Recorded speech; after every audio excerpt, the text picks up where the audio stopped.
Good evening, everyone. We are here again with another one of our glorious, great countdowns shows that we're going to be bringing to y'all throughout the summer months to pass the time till we get that tee on the field and the ball set up and kicked off down the field, and let's get this college football season rolling again. So tonight we're going to go through our top 10 running backs we're bringing back this year. Little, advice. We are just a little quick heads up. We are using the expectation that Ahmad Hardy will be 100% going back into the season. So that's what we went with this. I don't expect anything different. I haven't heard anything different. So I fully expect Ahmad Hardy to be ready to go when the season kicks off. So that's what we're going to do tonight. Anybody joining and watching, drop your comments. We'll get back to them as quick as we can. But we're going to introduce the wonderful gentleman we got joining me this evening. Up in the upper corner right next to me, you'll see Robert, run WTP for life, put us all together. Still say I'm not sure he likes that decision, but we're going to go with it until he kicks us all out. So what's going on over there? Hey, man, listen, I'm excited to be here tonight. Listen, y'all.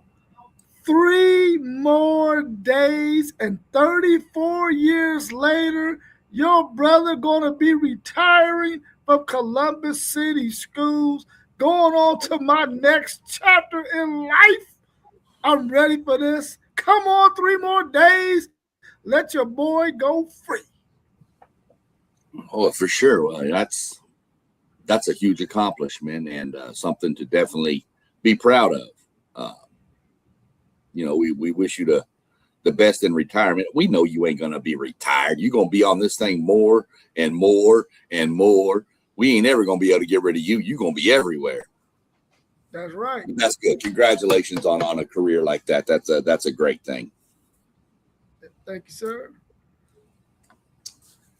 And not to be mentioned, not last and definitely not least, our man down at the bottom holding it down from the Hoosier State, the big Notre Dame supporter. Anything you want to know Notre Dame, go look at that man's page and get what you want. I can't say the same about Robert because he's a Texas fan and I don't want people going over there, but that's a different subject. So what's going on over there post-game? How's it rolling over there with you? Man, happy to be here with y'all, man, as always, man. And congratulations on the retirement, Rob. I know that's well-deserved. I hope you have a lot of fun in your next endeavor. For sure. Thanks, bro.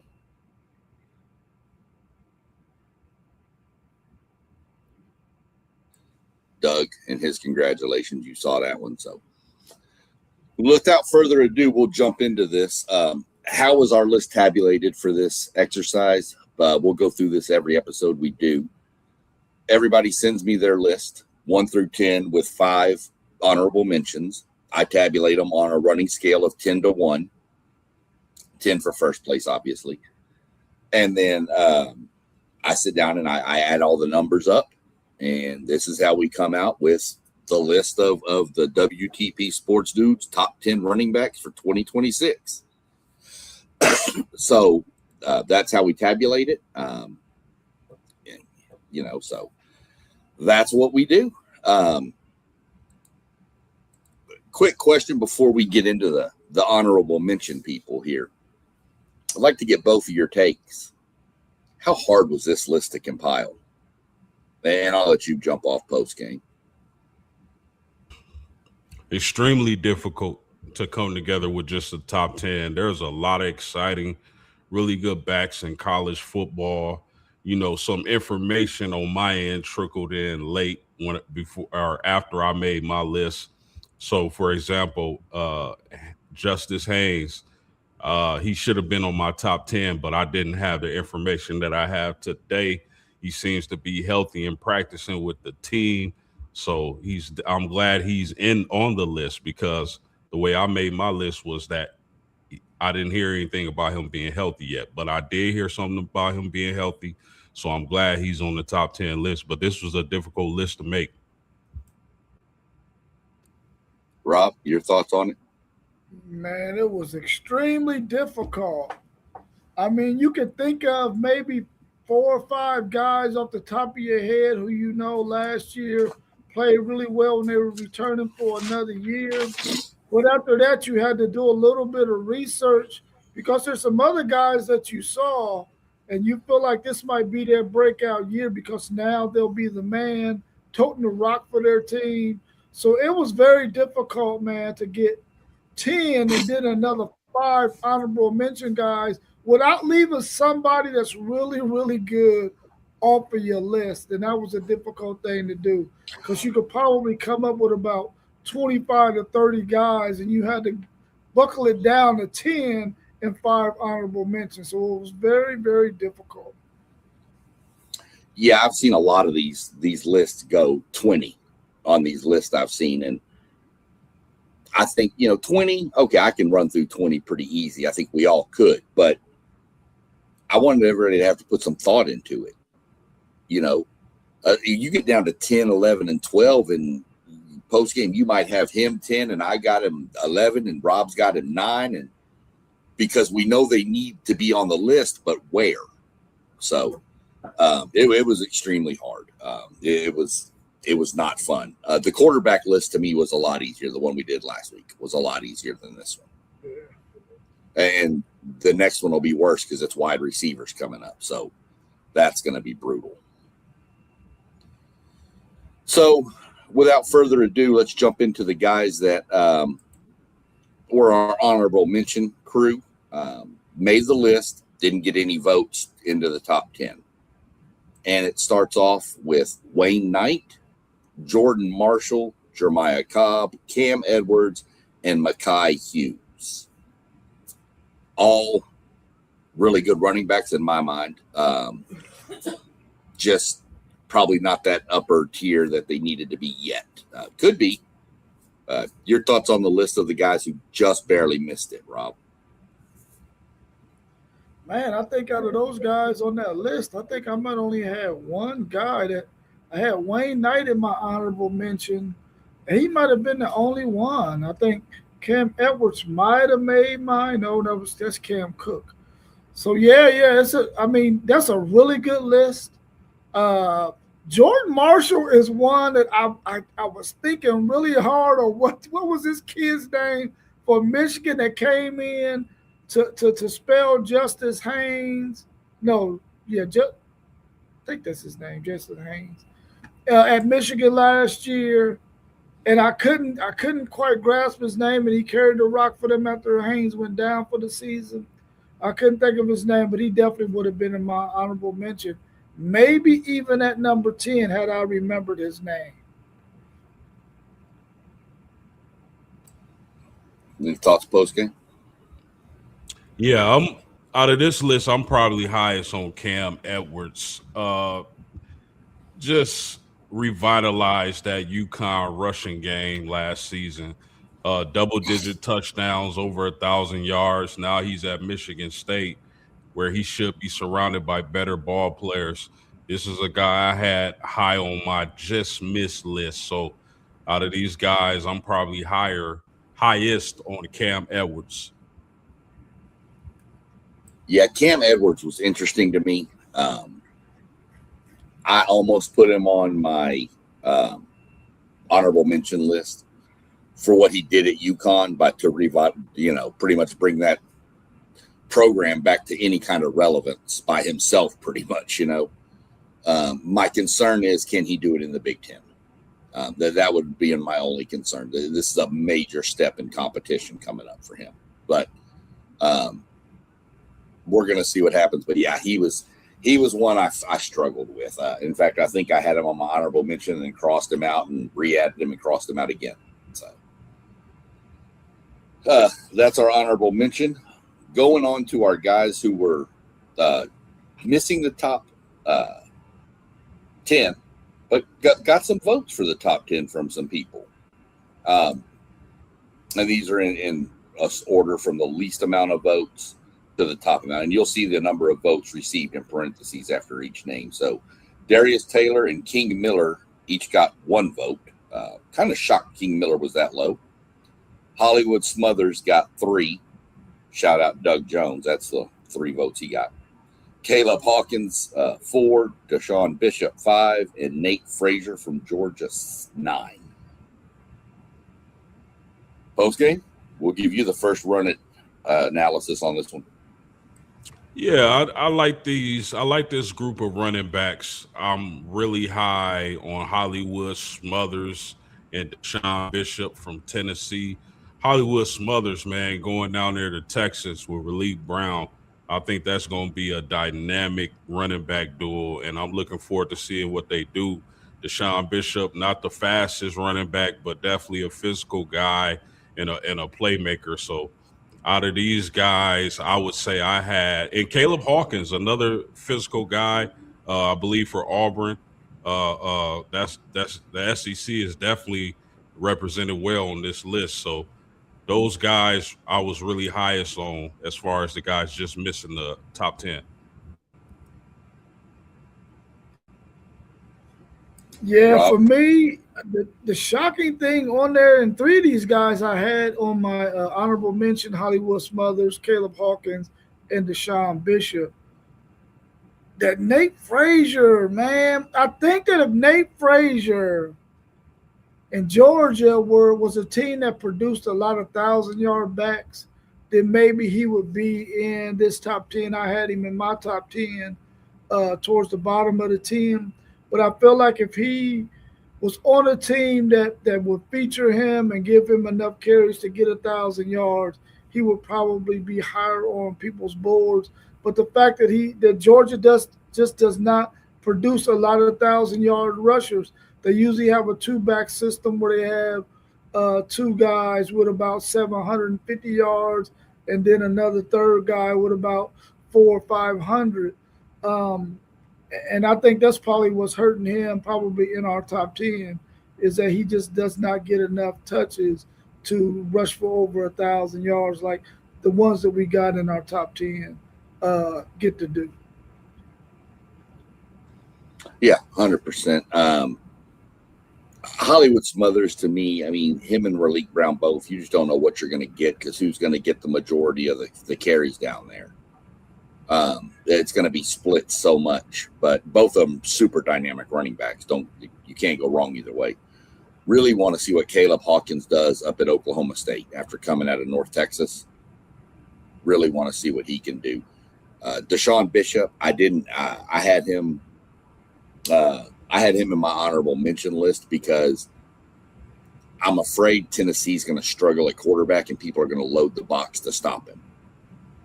Can they is a different subject, but I think that's what you're going to see until Tennessee figures out their quarterback position. So that's where I had him down there. Caleb, go ahead. Real quick, I had Caleb Hawkins in my top 10, I believe. I would have Caleb Hawkins over Bo Jackson. That's just my personal opinion. Fair. That's what we're here for. The analysis, the debate, the rank, whatever. I mean, that's perfectly acceptable for sure. I could see that either way. Like I said, they could put up some numbers at North Texas. Let's see what he does at Oklahoma State. But boy, he went off at North Texas last year. That whole offense went off. Let's just call it what it is. We got Doug down here. Before we jump into the top 10, I want to highlight this one. Bryson Washington from Baylor. I've got to say, I'm not 100% aware of his game. So I can't really say much about it. I don't know if y'all are familiar with his game much and got anything to add about him. Yeah, I'll tell you one thing. Oh, go ahead. Go ahead, Post. My bad, Post. Go ahead. No, you can go, Rob. No, go ahead. Yeah, I think anytime you get a quarterback like Baylor has got, DJ Lagway, a guy who can hurt you with his legs as well as his arm, I think that's only good for the running back position. Anytime you got a quarterback who can hurt defenses with his leg, I think that opens up a lot of things for a running back. So definitely a running back to keep your eye on. Yeah. Yeah, Rob. I was going to say the same thing. Whenever you can freeze that guy that's trying to come down off that edge, because the possibility of DJ Lagway pulling that sucker out and going out that back door, that's going to create a lot of opportunities for Bryson Washington. He should have an opportunity to really, really explode this year. The fact that he's only a sophomore is probably why many of us left him off our list. And these guys that we got on our list was already guys who we've seen do a lot already. So, but that's a really good name to throw out there, Doug. That's a really good name to throw out there. Yep. Can't lie. Just didn't. Well, I mean, I heard about him, but I wasn't fully aware of his game. So let's jump into the top 10. The true top 10 for running backs here. We're going to start with number 10. Turns out to be Bo Jackson, not that Bo Jackson. He would be number 1 on this list. But Bo Jackson from Ohio State came in with 10 votes in our rankings. He was a true freshman last year. Am I correct? Right?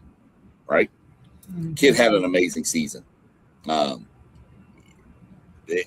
can remember watching him. He would go no gain, no gain, no gain 30, no gain, no gain, no gain 20.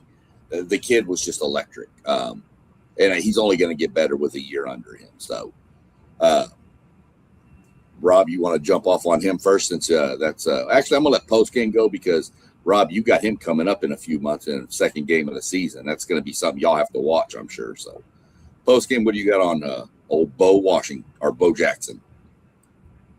Yeah, I think I like Bo Jackson even more this season. I know he only has 6 touchdowns, a little over 1,000 yards. I expect those numbers to increase. New offensive coordinator, a guy who likes to run the ball, zone schemes off the edge. So I expect Bo Jackson for Ohio State Buckeyes to have an improved and big year.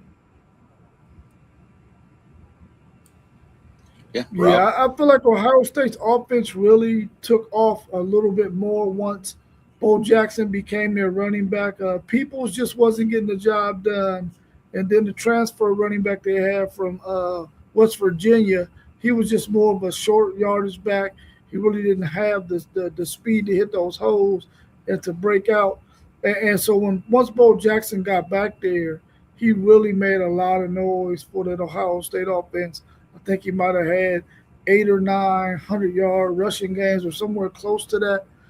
He played really, really well last year.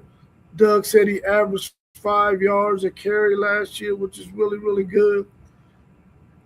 The thing that concerned me about Bo last year, though, whenever they played against the better opponents, like when they played Indiana and when they played Miami, he didn't fare so well because their defensive line was able to contain him. So hopefully Ohio State's offensive line is better at run blocking than they were last year so that he can really, really improve on his stats in year 2.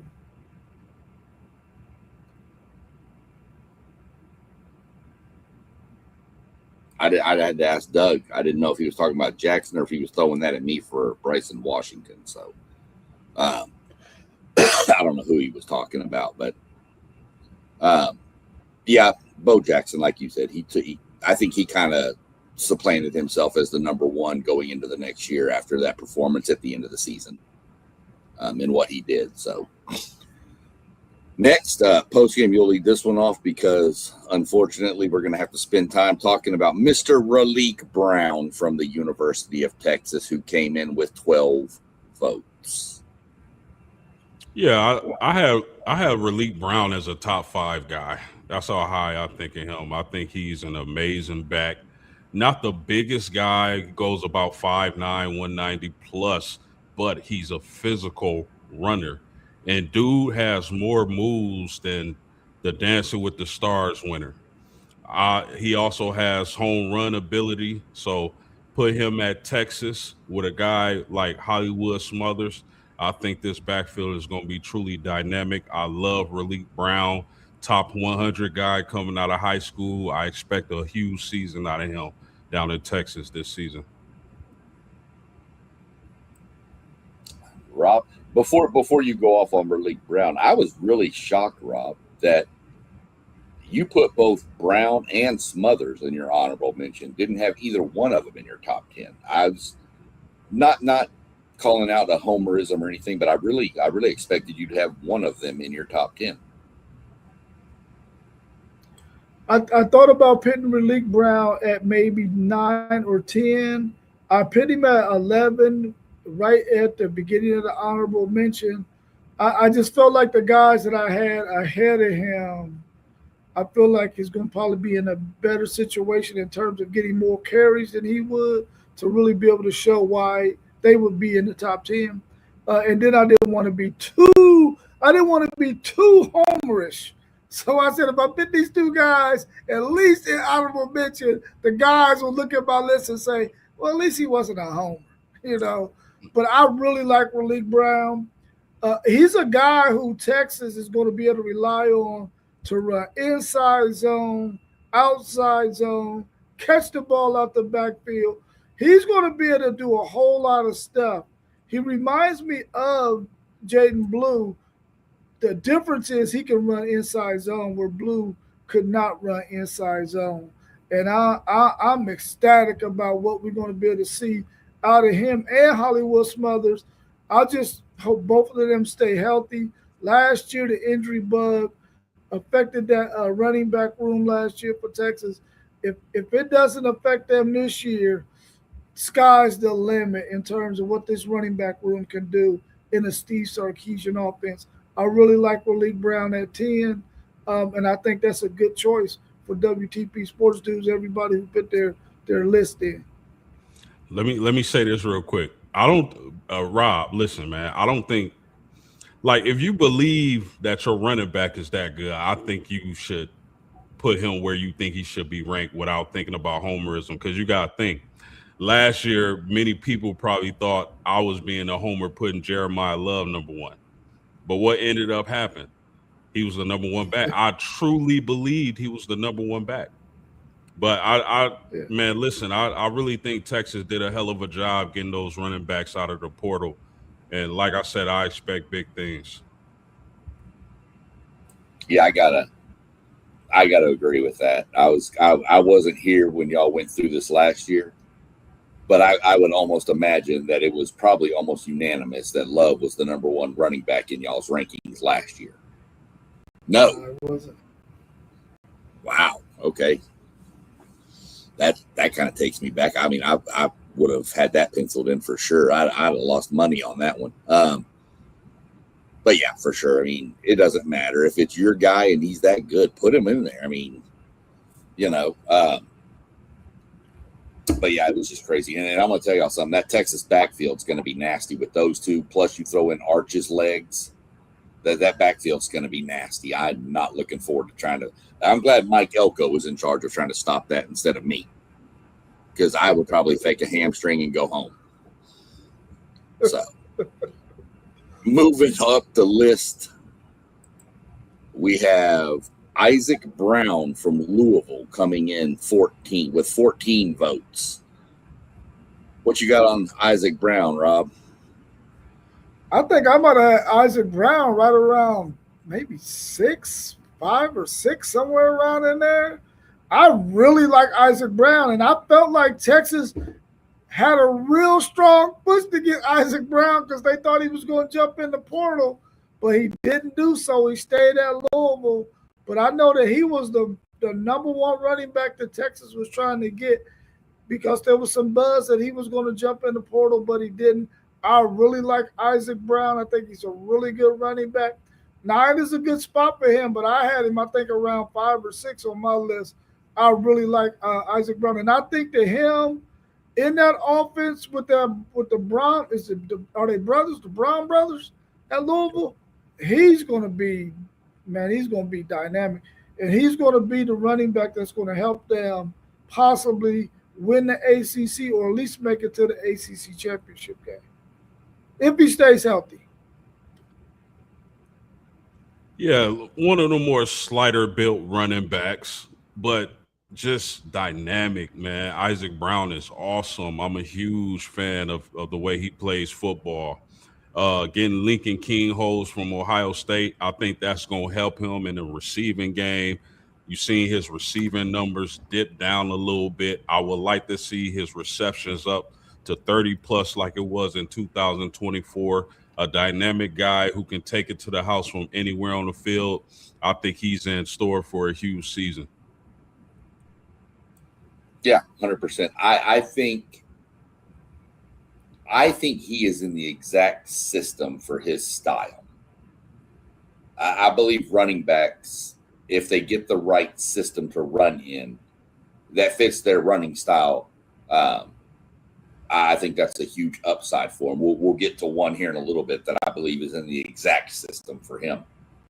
But that's kind of how I look at Isaac Brown is you put him in an offense that's going to hand it straight off the more of a power running like a Georgia would like to do or something. I don't think he has the success he has at Louis that he does at Louisville. Not to say he wouldn't be good. I just think the system he's in at Louisville is better for his style. Moving on up the list, we have Cam Cook from West Virginia. Everybody had him in their top 10. Rob, you had him 10. Post, you had him 8. And I had him 8. So we'll go with the lowest seeding first. We'll let Rob go first here. I really like Cam Cook, and I think that the style of play that he has really fits.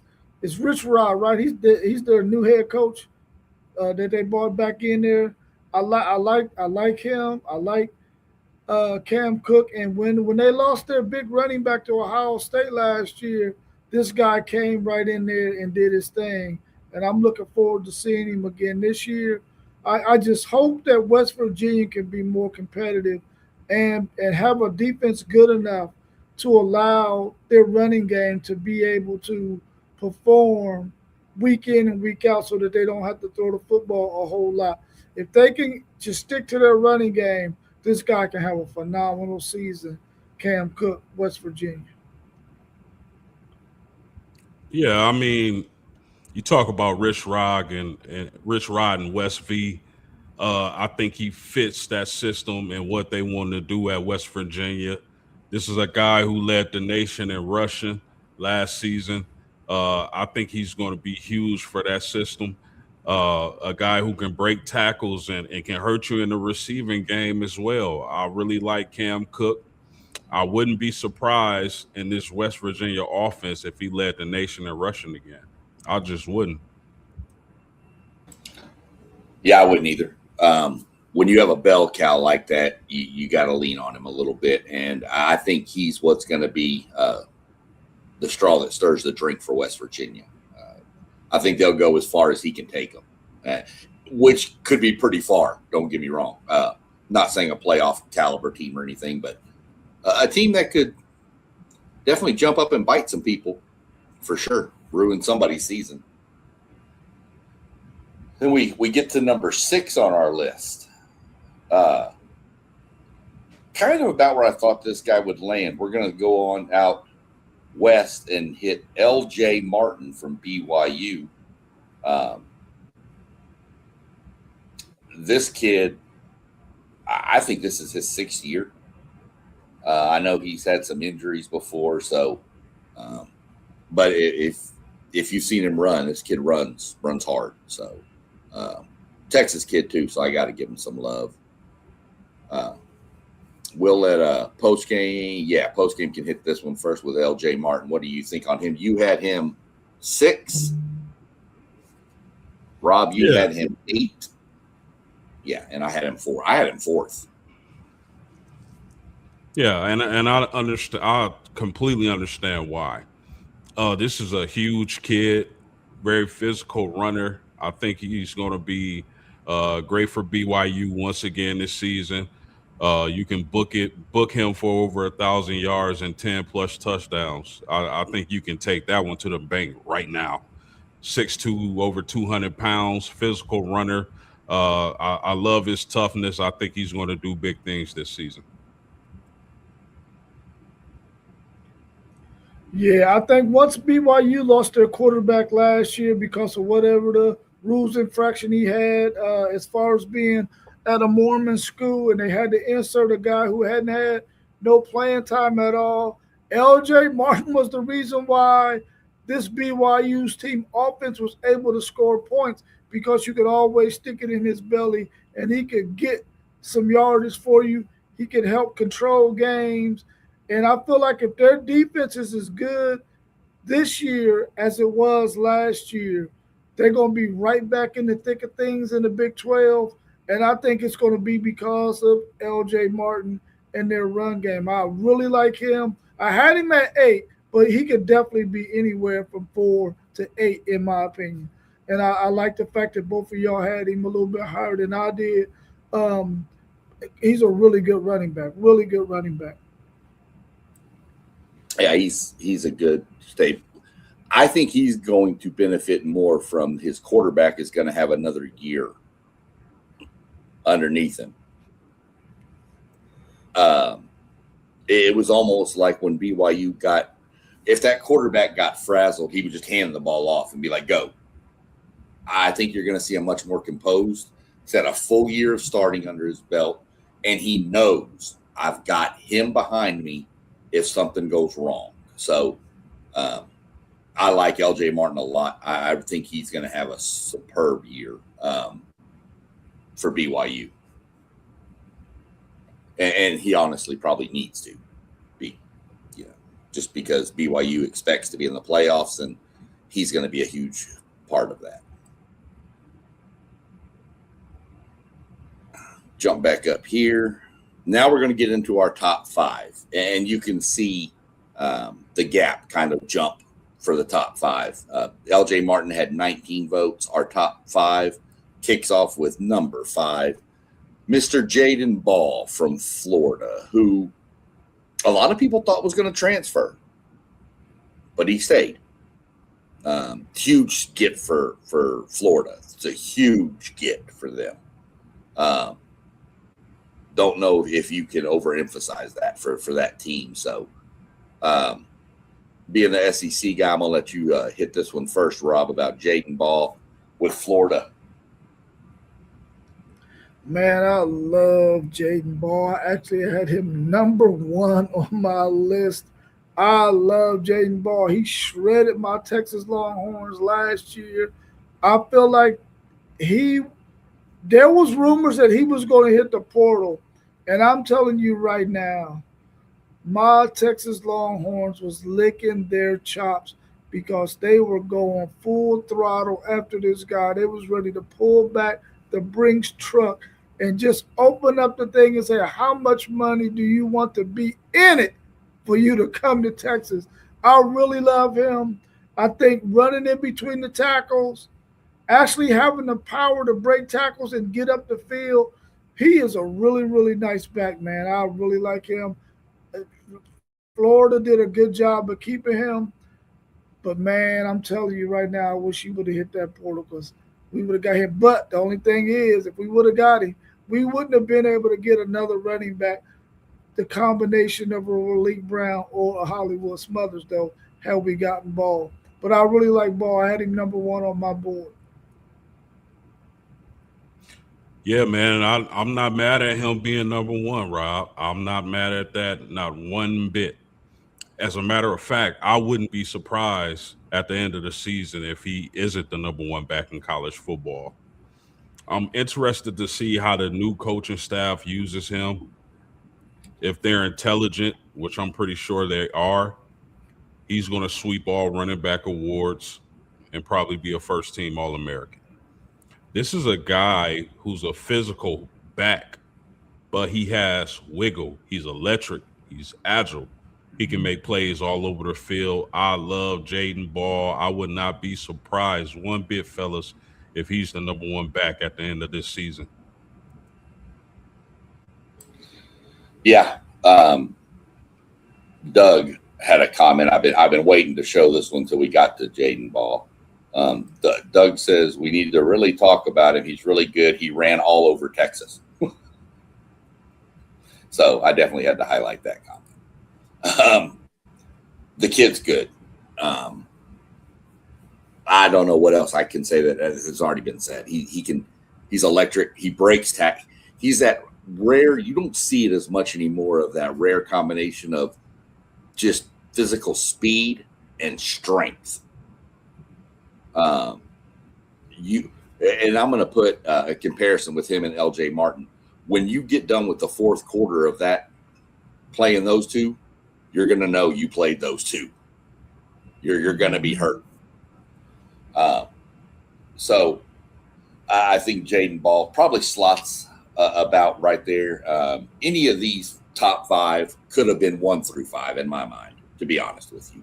I don't think you can go wrong with any of them. Next, we're going to switch over to the ACC and bring in former Michigan running back, now at Georgia Tech, Justice Haynes.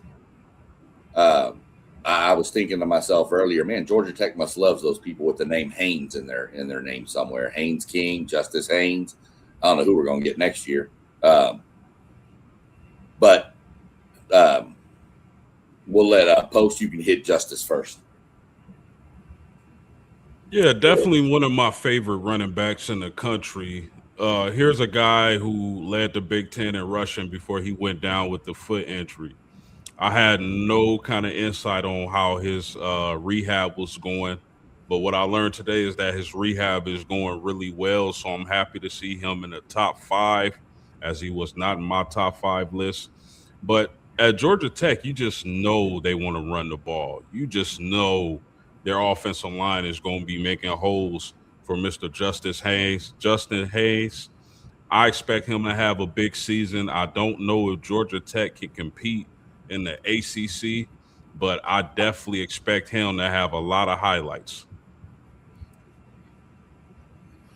Yeah, I really like Justice Haynes as well. He was leading the country in rushing last year, at least yards per game, until he got injured at Michigan. The year before going to Michigan, he was at Alabama.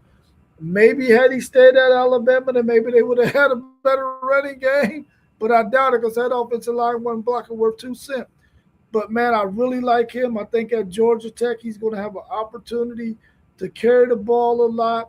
I hope that he can stay 100% healthy so that his NFL draft stock can be right where he wants it to be, and he can be an NFL running back that gets drafted at least early in the second round. I like Justice Hayes. I think he's going to be a phenomenal player for Georgia Tech this year, as long as he stays healthy. Yeah, I compared Justice Haynes and Georgia Tech almost like I look at Cam Cook at West Virginia. Georgia Tech's going to go where Justice Haynes can take them. I think the injury last year was really bad. Obviously, missing the whole year. He has everything I knew. He's fine. Post game already mentioned that. He looked it up. He seems to be doing fine. So, will Georgia Tech compete in the ACC? I don't know. I think Georgia Tech lost a lot. Now, they did get Mendoza as a quarterback down there, didn't they? Did Fernando's brother? Isn't that where he transferred to? Was Georgia Tech? Where did he transfer to? I don't think so. I thought he transferred to Georgia Tech. No, where did Fernando Mendoza little brother transfer to? I forget what school. I'll look it up. Somebody look, yeah, you get it, look that up. But I thought he went there, but I could be wrong. So no worries there. We'll get an answer to that pretty quick. But again, I think Justice Haynes is going to be pretty much what Cam Cook is to West Virginia. You are correct. You are correct. He's at Georgia Tech. I need to get my phone and record somebody saying that. I don't hear that very often. So, yeah, I thought he went to Georgia Tech. But even then, that's a first-year starter at Georgia Tech. So I think Haynes is going to be the one they're going to have to lean on to until maybe Mendoza gets more comfortable. We've seen what first-year starters do, even ones that are super hyped as the Heisman Trophy handout winner automatically. They kind of fall apart in the beginning of the season. So, not throwing any shade, Arch. Not throwing any shade. Next, we're going to stay in the ACC. And this is pretty spot on. We're going to jump over to Mark Fletcher, Miami, 34 votes. And for reference, there was a possible 50 points total in this ranking system because there was 5 of us that voted on it. So pretty good turnout to have 34. Let me see. Who wants to hit him first? Who's got a lot to say about Mark Fletcher? Which, by the way, this just sounds like a running back name. Mark Fletcher just sounds like a running back. So, whichever one of y'all's got the first and most insight on and jump on it, doesn't really matter who hits first. I mean, Mark Fletcher is a beast, 6'2", over 220 pounds, physical runner, can really get downhill and punish tacklers. I felt like in the national championship game, they should have went to him even more earlier. In the second half, he had that breakaway run for the touchdown. It's going to be interesting to see. I know Miami recruits the offensive line very well, but they lost a lot on the offensive line. So it's going to be interesting to see how they replace their offensive line and if that affects Mark Fletcher, because once this guy gets going, look out, man. He's hard to tackle. Yeah, Mark Fletcher was the difference for Miami down the stretch in the playoffs. And I agree with you post-game. Had they gave him the ball a lot more to start that game and in that first half, they probably would have had a chance to win that thing in the end. He was able to really turn it up in the second half once they started giving him the touches. I feel like this running back is such a durable running back that you can give him the rock as many times as you needed to. And I think once they realize that this guy can carry this team, it sort of helped Carson Beck in those big moments, except for on that pass that he threw at the end of the game against Indiana in the national championship game. But I felt like if they understood that earlier in the season, maybe they would have been able to win one of those 2 losses that they had. But I really like Mark Fletcher. I think I had him maybe 3 on my list, maybe 4 on my list. But I really like him. I think he's a really, really good running back. And Miami was able to keep him on that roster was great. Yeah, I had an up close and unfortunately front row view of Mark Fletcher in the playoffs. After we played Texas, I thought, okay, Elko will get the defense shored up. We're going to be fine against the run. No big deal. Well, no. Then came Mark Fletcher, and we were not fine against the run. And I'm not going to say that's on A&M's defense. I'm saying that's Mark Fletcher. He ran over some people. Torian York, he ran over Torian York on a play. And Torian York is not somebody normally gets run over. Okay. But he did it, and I was like, okay. And from that point forward, I started watching him more as their playoff run kept going and realized, yeah, you probably should have leaned on him a little bit more in the early part of the season. So, but no big deal on that. Great running back. Shocked he's actually still at Miami, to be honest with you. Just kind of shows to me that he probably wants to have a shot at running for that ring. And with what they've done in Miami, they might have that shot. So we'll jump off of him. And now we're going to finish off with the top 2, which is another pretty big gap. And remember, there was 50 total points available. Number 2, Ahmad Hardy out of Missouri, 46 votes. I'm going to let post-game hit this one first, Rob second, and then we'll flip it on the next one. I mean, man, the elephant in the room when it comes to Ahmad Hardy is, how would the gunshot wound affect him, if any, for the upcoming season? He seems to be recovering nice. Uh, there's not really much solid information out there about his recovery and rehab. So, but I expect him to be ready for the season. And if Ahmad Hardy is ready for the season, I believe here's a guy who can easily be a Heisman candidate for the Missouri Tigers in that SEC conference. I mean, just a guy who can be physical, a bruising back, and make plays all over the field. A lot of analysts had him number one on their list, so I'm not mad. Anywhere top five, you can put Ahmad Hardy. I know some people are a little scared, turned off because of the gunshot wound, and rightfully so. That's a leg injury to a running back, but if he's able to get right and get back in time for the season, he'll be fine. He'll dominate.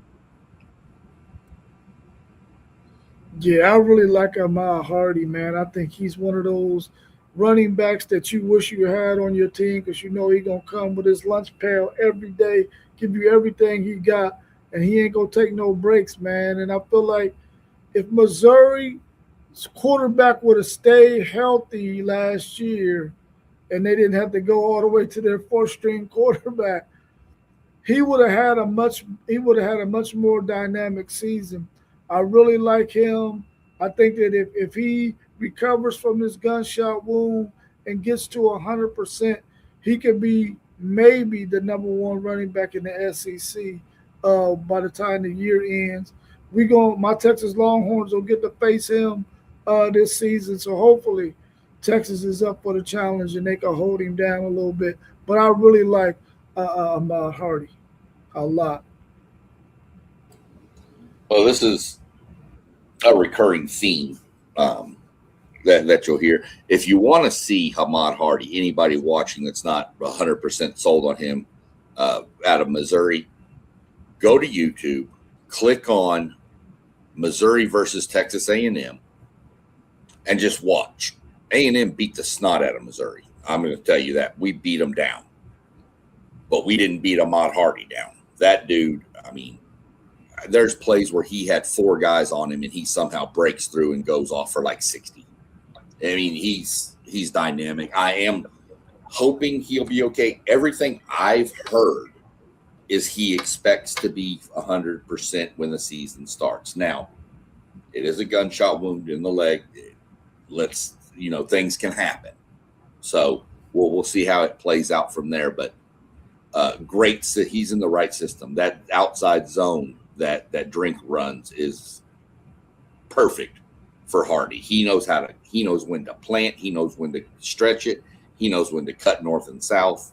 So Ahmad Hardy, I actually I had him second. Post game, you had him first.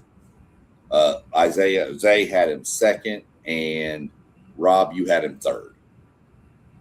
So we all pretty much think pretty high on him. And then we go to let's see, what comments do we have down here? Any good comments we need to hit before we reveal number one? Oh, Anthony, our buddy Anthony's in there. You saw him post game. I saw you respond. Third, Georgia Tech. Let's see. Rob, this will be something for you. He said, Anthony said, when he looks at Ahmad Hardy, he reminds him of Chris Johnson, Tennessee. Wow, really? No, he said his partner in Tennessee. He must be talking about the running back from USC. Oh, maybe. Maybe okay. I missed that. That used to be Reggie Bush's running mate. I believe he was with Chris Johnson. Lindell White. Yes, sir. Okay. Yeah. Okay. Yeah, I didn't see him as Chris Johnson, but I missed the partner word in there. Good catch, post game. Reading is fundamental, everyone. Then we jump to we'll go ahead and jump into our number one overall, which I think we all already know who it's going to be. And it is one Kewan Lacey from Mississippi. 47 out of the 50 votes he got. And Rob, you can lead off with Lacey. Do y'all have Ole Miss this year, don't you? We do have Ole Miss this year. I thought y'all have the top 2 running backs on your schedule. If in our rankings you have the top 2. Yeah, I'm looking forward to those guys too. I think we might go to Missouri, but I think Mississippi comes to Texas this year. So I'm looking forward to both of those matchups. But I really like Kewan Lacey, man. I feel like in the playoffs, he really was able to show his stuff. I think during the season, maybe Trinidad Chambers might have been overshining his ability to run the football. But, man, when they were forced to have to run that thing, man, he was breaking runs. He was making things happen out the backfield, catching the ball. I really like Kewan Lacey. I don't know if they're going to have the offensive power that they had last year that's going to allow him to make some of those runs and some of those plays. But if they got the players around him that keep people from having to load the box to keep him contained, he might have one of those seasons, man, that might lead him to New York. So I'm looking forward to Kewan Lacey this year and seeing what he does. Having Trinidad Chambers back there is definitely going to help. I think he's definitely one of the top 3 running backs we got on our list. I had him at number 2, but I could definitely see him at number 1 as well because I think they all are interchangeable once you get in that top 5. Yeah, agreed, my man. Devastating running back. Just look at his numbers, man. Over 1,500 yards rushing, 24 touchdowns, I believe. That's just unbelievable production out of your running back. And like you said, him being paired with Trinidad is only going to help him with rushing lanes. It's interesting, though. I like this in the young man because he could have had a chance to transfer to LSU with his former coach, and he decided to stay at Mississippi. So, I salute that. Stay where you built something. I think him and Trinidad are in for a big season. Now, it'll be interesting. I don't think they can repeat. I think they'll be dynamic, but I don't think it'll quite be like when they had Charlie Weiss Jr. as their offensive coordinator. But Lacey, man, hats off to him. He definitely can be a first-team All-American. He definitely can be a Heisman finalist. Yeah, 100% for sure. Our buddy Anthony popped in with he doesn't trust the O-line for Mississippi to hold up to allow him to produce like he did last year. And that's going to be the question. I went and I think we all kind of just went on pure talent of what we saw, which we can only go by what we saw last year. We haven't seen what they're going to do this year, or else we'd have different rankings maybe. But that's a big, big question is what does the offense look like without Weiss there? Is it more of a run-based offense? Is it still going to be wide open dynamic? So we'll have to see how that plays out with the, losing, the head coach, the OC, all that. So that's going to be something that's good to watch. And Anthony also popped in and he said, he wanted to preface this that he's not saying this because he's a Hurricane fan, which we all know he's saying this because he's a Hurricane fan. That Mark Fletcher should be number 1 based on what he did in the playoffs and at the end of the season. And post-game said he had a case, which I agree. And I just straight up responded with the top 3 could be switched around in any order, and I think we'd be okay with it.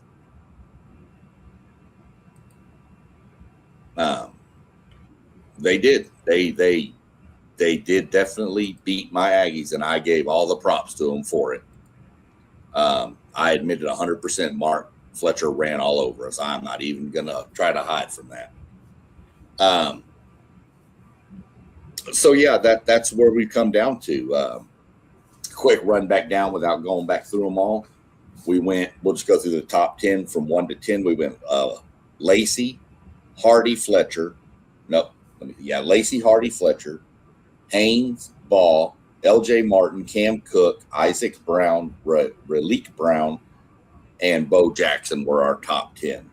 So if anybody's curious, that puts 4 out of the SEC, 3 out of the ACC, 2 from the Big 12, and 1 from the Big 10. So pretty spread out, pretty balanced. A little bit of representation from every conference. That's good. Kind of shocked the Big 10 only had 1 in there. Thought they'd have maybe more, but I think everybody's waiting to see what Marshall does up at Michigan before anointing him. Y'all got anything else you want to hit on? Well, I think Anthony has a pretty good question right there if y'all want to tackle it. Yeah, I was just about to send him a message in the chat, but now since we're talking about it, I think I look at guys like Turbo Richard going from BC to Indiana is a guy who can make a lot of plays under Kurt Signetti. I think a lot of people are sleeping on Notre Dame's running back room. Having Aeneas Williams, a guy when he's lined up at the wide receiver position, fellas, this is a versatile guy who can catch passes. And when he's lined up out wide, I couldn't tell the difference from the wide receivers and the running back. He's the running back, but I couldn't tell the difference. So that's a really, really versatile running back who's going to make plays for Irish this year. If I would have to say 2, I would have to say Turbo Richard and Aeneas Williams. You got anybody, Rob? Yeah, I wouldn't necessarily say that these guys are underrated, but they're going to be 2 guys that I'm really going to be watching this season. One is going to be C.J. Baxter, the running back transferring out of Texas, to see how well he does after coming back from that ACL injury. Really wasn't quite up to speed last year for Texas. I'm going to be watching to see how well he does. And also Christian Clark. I thought Christian Clark was going to be the running back who stayed at Texas out of all of those guys who ended up leaving. After he played in that bowl game against Michigan, he did really well, and he decided to hit the portal. So I'm going to be looking in on both of those guys. And then, of course, Trey Weiser, I want to see what he's going to do at Florida State. So those 3 running backs out of Texas that hit the transfer portal, I'm definitely going to be watching to see what those guys do. I don't think that they're underrated, but they're guys that I'm going to be keeping my eyes on. Yeah, I was hoping I'd slip. I was hoping Wisner would slip through before you mentioned him because that's where I was going. I want to see if a fresh start does him right.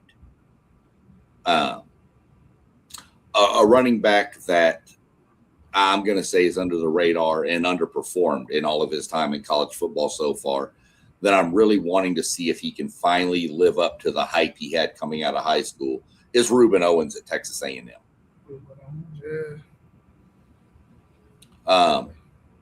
He's got to stay healthy. He made it through a whole year healthy yet. There's an ankle here, something. But for as much hype as he had, nobody's mentioning him. I didn't have him anywhere on my lists because I don't know what I'm going to get. But that's one I'm curious. And if he finds it and flips the switch, that makes that offense a whole lot different. So because mine got taken when y'all were going, I'm just going to throw him out there as somebody that I'm really curious to see. Like I said, he was the number 1 running back coming out of high school and hasn't lived up to near that billing. Good question, though, Anthony. Anthony, you always have good questions. Yeah, You're going to have to get on here. Yeah, really good. When we get into the fall, he's going to have to get on with us somehow to talk more about the breakdowns. Because he's got some good info and good insight. Yeah, I think Rob talked about bringing him on for the Miami preview. I think he's a Miami fan, right? Yeah. He is. Yeah. Yeah. I would love to have him and Justin Geiger on there together, man. Talking Miami for sure. I would definitely like to make that happen. Hopefully he's willing to do that. For sure. Y'all got anything else? I don't. I want to, real quick, I know we just hit the hour mark. But I got one question. I was going to see if we had time to get to it today. And I got one question for y'all coming out of SEC meetings down there. Mike Elko took the stage today, and he asked numerous questions that he's like, I don't have the answer to that. I'm just a football coach, blah, blah, blah, blah, blah.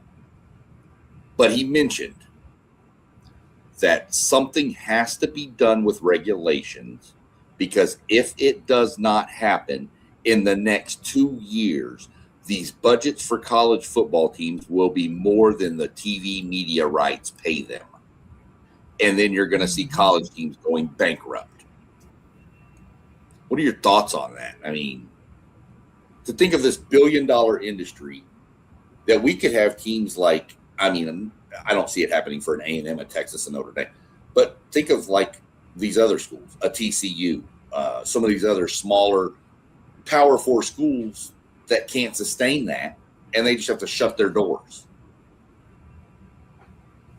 Thoughts? I thought it was crazy. I mean, I think he's absolutely correct, man, because it's almost, they're going to have to eventually go have a CBA. They got to, man, because this thing is going to continue to get out of control. You can't have guys who are out there and they have this fantastic season, and then they start asking for these astronomical numbers, and they really got you handcuffed because you basically almost had to give them that because you don't want your opponent to get them, or you don't want to have to face them because, they might be in your conference or something.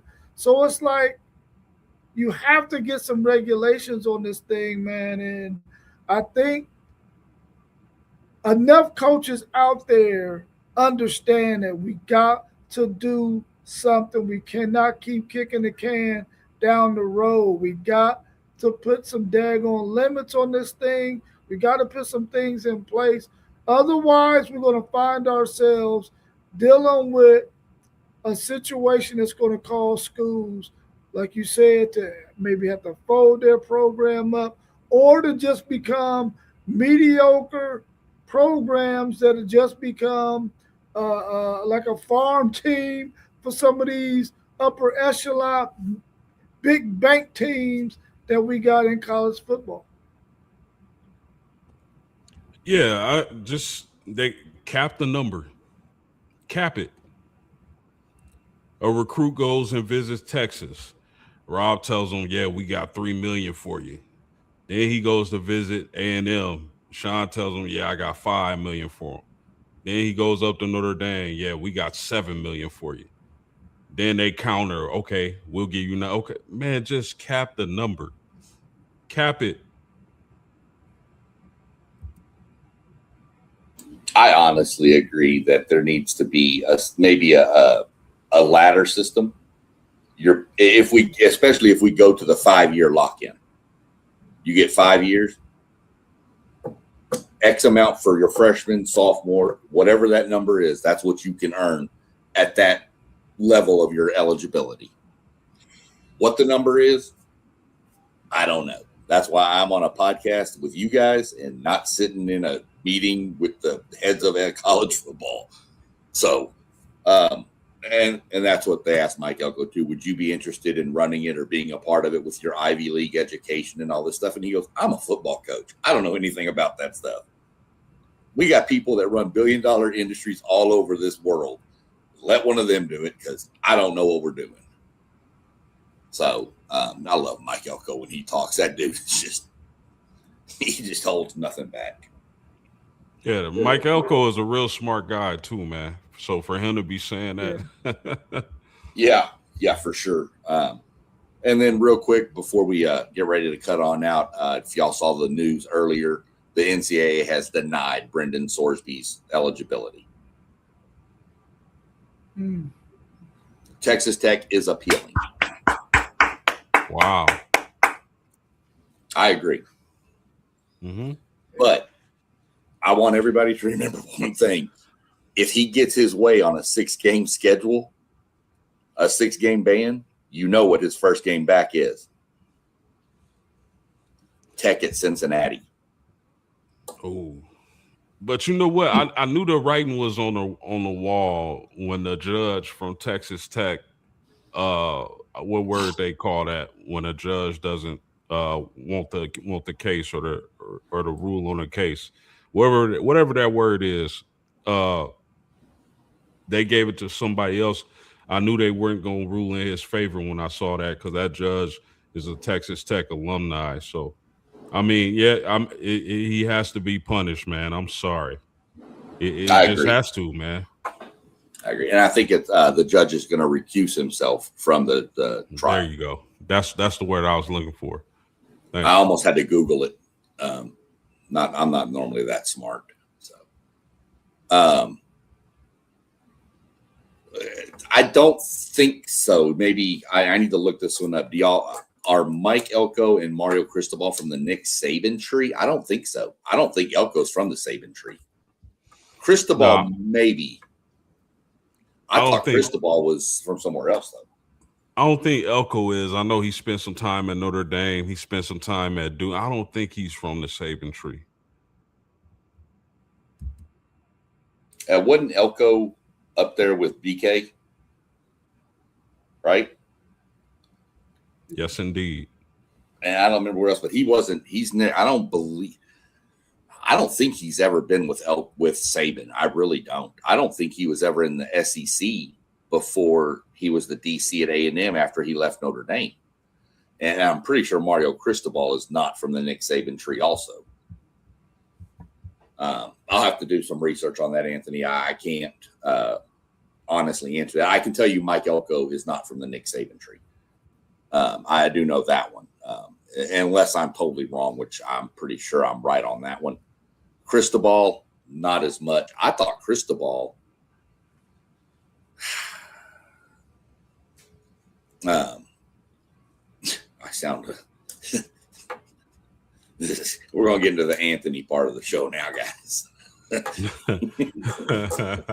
You sound Cajun a little bit.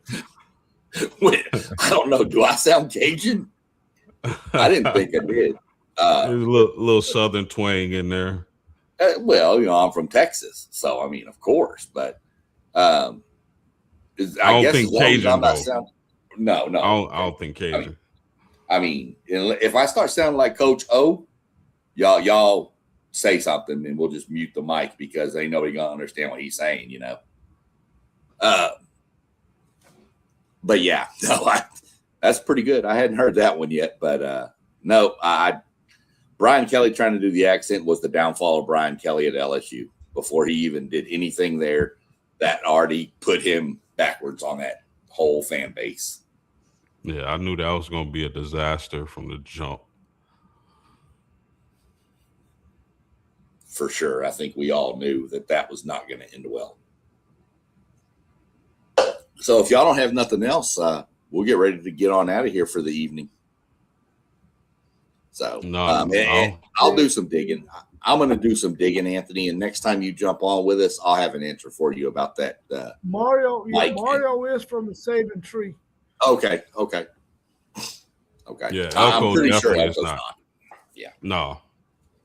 Elko spent most of his time up in the north, up at Penn and all that up there. Hofstra. Bowling Green, Wake Forest. Yeah, I agree 100%. There are parts of Texas that are close to Louisiana, Beaumont and stuff like that out there, Port Arthur. I'm actually from North Texas, little town outside of Dallas, and then moved down towards south of Houston. So just Southern, not Cajun. But, yeah, we'll get into it next time. Tomorrow, I believe Moss has got a show coming up. Thursday, you back post-game Thursday? What are we going to do Thursday? We're going to talk about how everyone likes their pizza. Okay. Cool. I'm on board. How y'all like that one? Yeah, hey, the bad thing is we could probably debate that longer than we could some of these other topics. It's either plain cheese or vegetables on it for me, brother. So we're going to do pizza talk on Thursday, Friday, we're going to do how to properly do a crawfish boil, since we got Cajuns mixed in now. And then we'll figure out Saturday and Sunday. We'll just wing it from there. Yeah, let's go food until the season starts. Right. Why right. not? Why not? Ratings might jump. So, for sure, most definitely. But in all seriousness, definitely keep your eyes out Thursday. Post game's going to have something popping, always does. Friday, we'll see what pops up. I might be on Friday with a preview with NASCAR, see what's going on. Of course, Saturday and Sunday, you can catch us 10 o'clock Saturday, 9 o'clock Sunday, right, Rob? Yeah. Right? 10 Saturday, 9 Sunday. Kind of just No. general. Saturday is 10 and Sunday is 9. Yeah. Did I say it backwards? I was speaking dyslexic again. It's fine. That's fine. I probably did. It's that Cajun coming out. You can't understand me. So most definitely, but y'all look down below. You'll see every channel, all the guys on here. Some of them couldn't make it tonight, but click on them. Go check their channels out. Like, subscribe, hit the little notification bell. You'll know when any of us are going live. Any comments you want, drop them. We all respond to comments that are dropped on the feeds even after the show. We have a website, WTP SPORTSDUDES.com. Go there. There's a place to ask questions. Put your topics in there. Hey, could y'all talk about these topics? We can put a show together for you. We do this for y'all's entertainment, so tell us what you want to hear. We're on Patreon also. These are all uploaded to Patreon, Spotify. If you can't make it, but you want to listen to it, you can click it on Spotify. The podcast is WTP Sports Dudes 2026. You can look it up at podcast under Spotify and listen to it. All the episodes are shipped over there. I think I got off on my numbering. So if you follow the numbering system, don't please, because I think I'm off. But either way. And other than that, we appreciate everybody tuning in. Appreciate everybody who mentioned stuff in the comments. And other than that, we'll catch y'all on the next show. All right. Well, as we always do, gentlemen, we'll just end it with saying peace.